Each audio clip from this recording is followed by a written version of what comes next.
Rehabilitaciones. No hay nada imposible. Hoy en día los elevadores son una parte importante en nuestros edificios. La accesibilidad a las viviendas tiene una gran importancia y la rehabilitación de los edificios antiguos se hace imprescindible. Existen muy buenas razones para la modernización. Incremento de requisitos de seguridad. Mayor rendimiento de su equipo.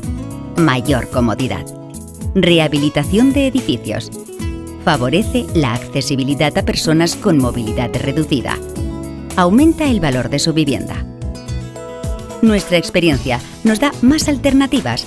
Nuestras soluciones son innovadoras y adaptadas a sus necesidades particulares. Soluciones tecnológicamente avanzadas para todo tipo de edificios, con la posibilidad de su instalación en huecos de escaleras, fachadas o patios. ThyssenKrupp le ofrece asesoramiento de las subvenciones posibles, además de una financiación a medida.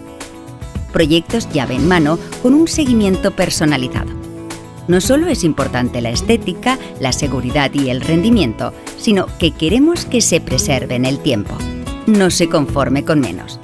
Cambie de vida, no de vivienda.